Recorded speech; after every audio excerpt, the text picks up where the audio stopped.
Grief continues to be amongst our community at this time as professionals are helping students in the West Bloomfield and Farmington schools. And we continue to have others in our community mourn as well with each other and help each other through this. We're now going to talk to an expert on helping people through mental health crises and mourning processes. Sarah Mendelssohn joins us from Ellie Mental Health in West Bloomfield for some more insight. Sarah, thank you so much for joining us in this difficult time in our community. Good morning, Tyler. Thanks for having me on. Happy to have you with us for some additional insight. It's something that I think everybody in our community probably needs at this time as they process what went on. We know that grief and counseling services are available in our schools for the kids, but a lot of what's going to be done in the recovery, in the grieving process, is ultimately going to be done at home. And it's a big burden to put on parents on top of their usual responsibilities with their children. What initial advice do you have for our parents in particular as their kids begin to process what has happened in their community? Yeah, that's a fair question. One of the first things that comes to mind for me is to be patient.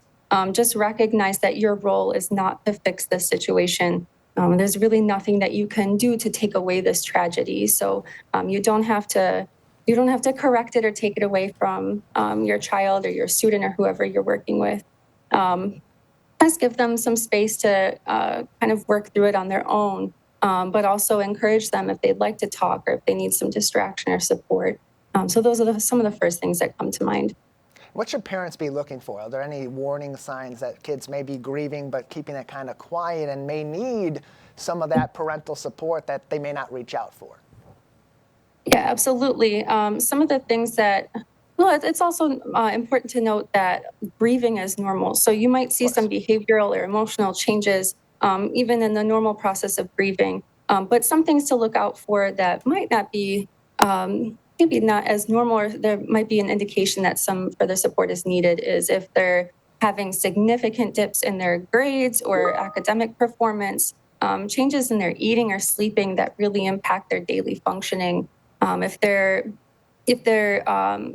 giving you indications that they could have suicidal thoughts, saying that they don't want to be here anymore, they want to be with the deceased loved one, or if they're giving away their belongings or something, being absent a lot, being really emotionally challenging in ways that they weren't before, these might be good indications that this is really hitting them harder than it might hit other people, and they might need some extra support. But when all else fails, if you're not sure, it's okay to kind of defer to the professionals to say, I'm not sure if this grief looks normal or if they need some extra support. So it's a good idea to just check. And we know also that parents are going to have their own grieving process too as they help their kids through this and they grapple with the reality of the mortality of their children that they hope never has to be something that they witness, but understand it's a very real possibility. So what advice do you have for parents themselves to help themselves through that as they also take on the difficult task of assisting their kids through this time? Yeah, some of the same things that I would say the parents should share with their kids, they should also, give to themselves, that grace and patience and understanding for themselves that, this is going to hit them hard too. And sometimes a lot of our grief might be centered around anxiety of not being sure what's going to happen or, could this happen to me or my family? So even just going through some of those steps to make sure that you're safe, fire safety, making sure you have smoke detectors, things like that, that you can kind of put some action into something that maybe maybe makes you feel powerless, right? It gives you something to put it into. But really being patient with yourself and being open with your kids, saying like, I'm sad too, this hurts me too, but that we're gonna be okay and we're gonna make it through this. Sarah Mendelssohn is with us, the clinic director and a clinical health psychologist with Ellie Mental Health in West Bloomfield. You can find them online, elliementalhealth.com, ELLIE mentalhealth.com for more information and to contact them if you are in need of some support at this time as well. Sarah, so much of what we do in the grieving process, especially when it's a tragedy like this that hits close to home in our community, in our schools, on our block and with our neighbors and so on and so forth, is that we rally as a community. We grieve as a community as much as we do individually and within our households. How important is that for neighbors to support neighbors, for friends to support friends, and lend that listening ear or be there to hear each other out?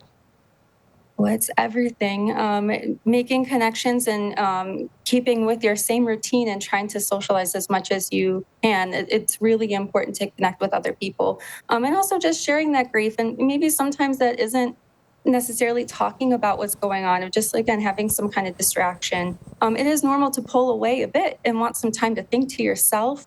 But after a while, it really does make a big difference to keep connecting with people, keep in touch with friends, and keep socializing. Sarah Mendelssohn is with us from Ellie Mental Health in West Bloomfield as we continue to help as best as we can the community in greater West Bloomfield mourn the tragic loss of 3 kids in a house fire on Sunday night in West Bloomfield. 2 of those kids, students in Farmington schools, and one of those students, a West Bloomfield high school student as well. We're helping families. We're looking to help each other through this as well. It's a difficult time for everybody, and a time that some may need to speak to a professional. Sarah, that can be a difficult first step for anybody, regardless of the circumstances, especially in a time like this. So if someone does feel like they maybe need to speak to a professional for some additional insight into their recovery, their grief in this moment, what are those first steps you would suggest to help maybe those that are a little apprehensive ease in to that professional help? Oh, absolutely. I would just say start by reaching out. This is kind of the stuff that we deal with day in and day out. But, a lot of times people will come and say, I'm not sure what I'm supposed to say or where I'm supposed to start. And that's okay. Our job is to meet you where you're at. If you feel like it's a tangled mess and you're not sure, up from down, that's okay. Come as you are. So reach out to a school counselor, the grief support that's been sent out to the schools, an agency such as us, wherever you want to reach out, just start somewhere. If not, maybe a trusted mentor or a friend or someone, just start talking about it. And that kind of goes back to some of the guidance I would offer for parents too, is be direct. You can use direct language like death, dying, talk about it. It really does not tend to help to sweep it under the rug and kind of move on like nothing happened. Well, Sarah, we appreciate your time joining us as we take a look at the mental health side of this situation in our community from a number of different angles and try to help as many people grapple with this tragedy that has hit our community, parents, kids, neighbors, the greater community as well. Everybody can be affected in many different ways when a tragedy like this hits close to home. We thank you for your time.